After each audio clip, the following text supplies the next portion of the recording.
Bismillahirrahmanirrahim. Assalamualaikum warahmatullahi wabarakatuh. Perkenalkan, nama saya Suminto, Kepala Desa Tanjung, Kecamatan Juwiring, Kabupaten Klaten, Provinsi Jawa Tengah. Di sini saya mau memperkenalkan peninggalan budaya nenek moyang kita pada zaman Belanda, yaitu desa kami, Desa Tanjung, mendapat warisan tinggalan nenek moyang kami yang berupa tradisi pembuatan payung yang kala itu terkenal dengan nama payung moto. Sebagai fungsinya, payung moto untuk upacara kematian dan untuk pesanan di Keraton Kasunanan Surakarta waktu itu. Pada tahun 80-an terjadi inovasi yang tadinya pembuatan atau produksi payung moto beralih ke pembuatan payung kreatif, yaitu payung lukis, yang mana payung lukis ini mulai tahun 80 sampai sekarang sudah dikenal di domestik dan juga merambah ke ekspor ke mancanegara. Alhamdulillah juga payung moto ini karena pergeseran, karena pandemi tidak mengalami kendala pemasaran. Yang menjadi masalah pada saat ini adalah kurangnya kemauan generasi muda kita untuk melanjutkan warisan budaya ini. Jadi terjadi atau timbul kelangkaan untuk tenaga pembuatan kerajinan ini. Sementara letak destinasi kerajinan produksi payung itu sendiri berada di Dukuh Gumantar, Desa Tanjung, RW 3, Kecamatan Juwiring, Kabupaten Klaten, Provinsi Jawa Tengah. Alhamdulillah di tahun 2021 kemarin Desa Tanjung sudah mendapatkan SK Rintisan Desa Wisata, SK Bupati, yang kedepannya harapan kami adalah kita Desa Tanjung dengan budayanya payung mendapatkan hak cipta agar supaya produksi atau budaya payung Tanjung tidak diakui oleh desa lain atau orang lain seperti itu. Maka dari itu kami memperkenalkan, monggo bapak-bapak, ibu-ibu silakan datang ke desa wisata Desa Tanjung.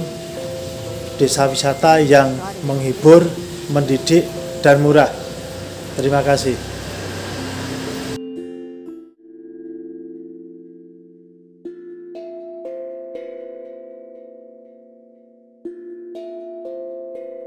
Framelins Audio Visual. Selamat siang Bapak. Bapak, saya mau bertanya, sejak kapan adanya produksi payung di Juwiring?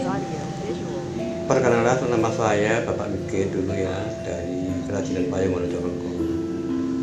Saya ini termasuk generasi ketiga. Jadi sebelumnya itu yang membuat itu bapak saya, terus kakak saya, sekarang saya. Sekitar tahun 80-an, kalau saya tahun 80-an. Ini sebelumnya itu sudah ada. Bapak, di payung Juwiring ini ada berapa payung yang diproduksi?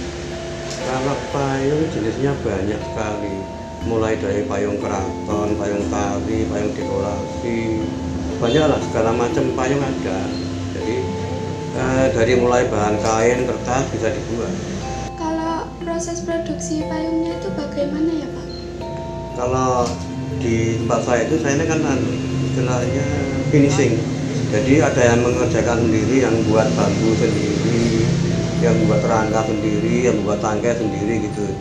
Umpamanya saya pesan dulu ke pengrajinan yang buat rangka payung, yang buat tangkai payung, nanti sampai di sini kita buat prosesnya. Kita benangi dulu, nyulam, istilah nyulam itu seperti ini nyulam itu seperti ini, nyulam dulu. Nanti baru ditempelin kain. Beri kain, langsung nanti cat. Terus cat keringkan selesai, baru digambar gitu. Prosesnya gitu, tinggal macamnya payung lah. Kalau macamnya payung kalau ya kayak gini ini kan dari ini nih, dari lurik kita tempelkan, kita lukis sudah jadi. Yang lebih rumit lagi nanti payung keraton itu harus gimana ya, pakai lukisannya agak rame lah. Nah seperti ini agak rame, agak lama nih perangkat keraton ini. Sudah itu. Bapak, bagaimana pasca pemasaran atau bentuk reproduksinya? Kalau dulu itu kalau saya pemasarannya biasanya lewat pameran-pameran. Tapi karena sekarang ada sosial media, kalau saya biasanya lewat Facebook, Instagram. Ya biasanya itulah yang paling banyak saya lewat Facebook itu. Ini yang lagu biasanya. Ya kita harus temennya banyak lah gitu. Terima kasih Bapak atas waktunya.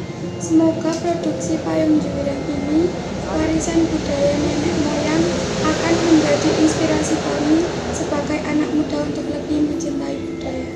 Sama-sama Mbak. Perkenalkan, nama saya Pak Ngadi atau Pak Ngadi aku dari Payung Lukis Wididahayu yang pada saat ini akan memaparkan tentang bagaimana proses produksi dari bambu sehingga menjadi satu payung yang cantik. Pengerjaan mulai dari pemotongan bambu, kami memilih bambu yang berkualitas, yaitu dengan bambu wulung, yang mana bambu wulung tersebut lebih tahan dari hama bambu. Kemudian bambu dipotong sesuai dengan ukuran. Setelah bambu dipotong kemudian dianyam, dipotong lebih kecil lagi, diirat menjadi iratan yang kecil sesuai dengan ukuran. Kemudian disiapkan kayunya yang disebut dengan bungkul di sini. Bungkul adalah kayu untuk mengaitkan antara jari-jari kerangka payung dengan penyangganya. Kemudian dibubut sesuai dengan ukuran. Setelah itu dari anyaman bambu tadi digabung dengan